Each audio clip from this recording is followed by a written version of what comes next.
The Raven by Edgar Allan Poe. Once upon a midnight dreary, while I pondered, weak and weary, over many a quaint and curious volume of forgotten lore, while I nodded, nearly napping, suddenly there came a tapping, as of someone gently rapping at my chamber door. "'Tis some visitor," I muttered, "tapping at my chamber door. Only this, and nothing more." Ah, distinctly I remember it was in the bleak December, and each separate dying ember wrought its ghost upon the floor. Eagerly I wished the morrow. Vainly I had sought to borrow from my book's surcease of sorrow. Sorrow for the lost Lenore, for the rare and radiant maiden whom the angels name Lenore, nameless here forevermore. And the silken, sad, uncertain rustling of each purple curtain thrilled me, filled me with fantastic terrors never felt before, so that now, to still the beating of my heart, I stood repeating, "'Tis some visitor entreating entrance at my chamber door. Some late visitor entreating entrance at my chamber door. This it is, and nothing more."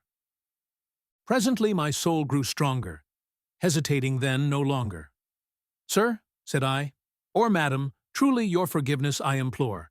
But the fact is I was napping, and so gently you came rapping, and so faintly you came tapping at my chamber door, that I scarce was sure I heard you. Here I opened wide the door. Darkness there, and nothing more. Deep into that darkness peering, long I stood there wondering, fearing, doubting, dreaming dreams no mortals ever dared to dream before. But the silence was unbroken, and the stillness gave no token, and the only word there spoken was the whispered word, Lenore. This I whispered, and an echo murmured back the word, Lenore, merely this, and nothing more. Back into the chamber turning, all my soul within me burning, soon again I heard a tapping somewhat louder than before. "Surely," said I, "surely that is something at my window lattice. Let me see, then, what thereat is, and this mystery explore. Let my heart be still a moment and this mystery explore. 'Tis the wind, and nothing more." Open here I flung the shutter, when, with many a flirt and flutter, in there stepped a stately raven of the saintly days of yore. Not the least obeisance made he, not a minute stopped or stayed he, but, with mien of lord or lady, perched above my chamber door, perched upon a bust of Pallas just above my chamber door, perched and sat, and nothing more. Then this ebony bird beguiling my sad fancy into smiling, by the grave and stern decorum of the countenance it wore. "Though thy crest be shorn and shaven, thou," I said, "art sure no craven, ghastly grim and ancient raven, wandering from the nightly shore. Tell me what thy lordly name is on the night's Plutonian shore." Quoth the raven, "Nevermore." Much I marvelled this ungainly fowl to hear discourse so plainly, though its answer little meaning, little relevancy bore, for we cannot help agreeing that no living human being ever yet was blessed with seeing bird above his chamber door. Bird or beast upon the sculptured bust above his chamber door, with such name as Nevermore. But the raven, sitting lonely on the placid bust, spoke only that one word, as if his soul in that one word he did outpour.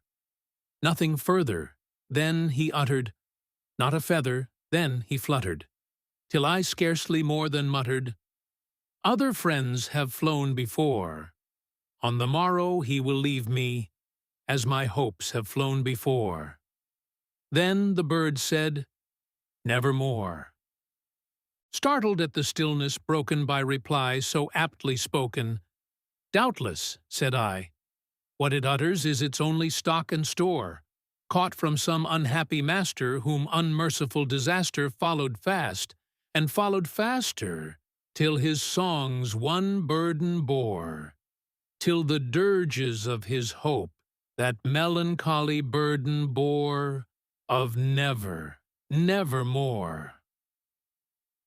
But the raven still beguiling all my fancy into smiling, straight I wheeled a cushioned seat in front of bird and bust and door.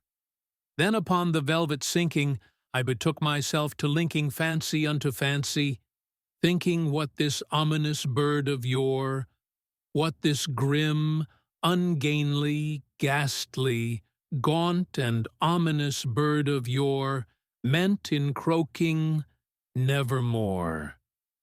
This I sat engaged in guessing, but no syllable expressing to the fowl whose fiery eyes now burned into my bosom's core. This and more I sat divining, with my head at ease reclining on the cushion's velvet lining that the lamplight gloated o'er, but whose velvet violet lining with the lamplight gloating o'er she shall press, ah, nevermore.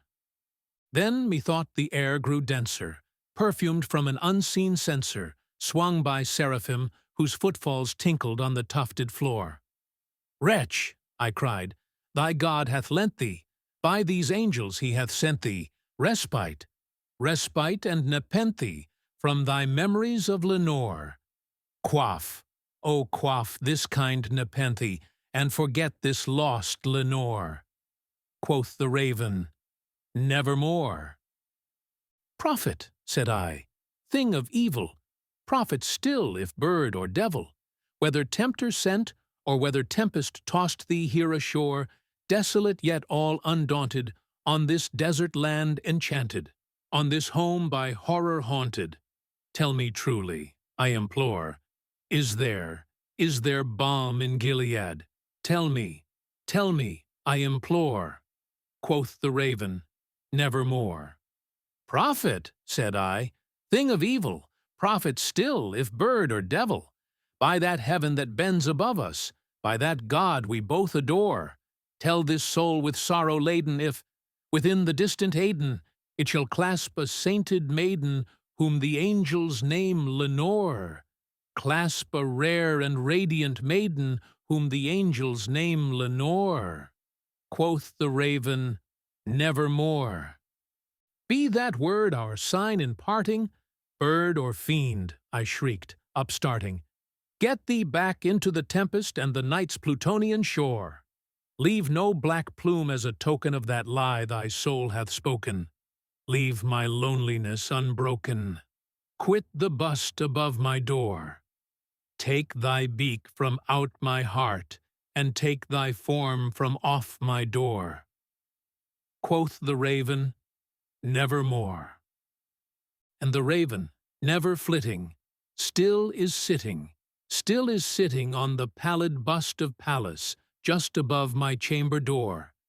And his eyes have all the seeming of a demon's that is dreaming, and the lamplight o'er him streaming throws his shadow on the floor.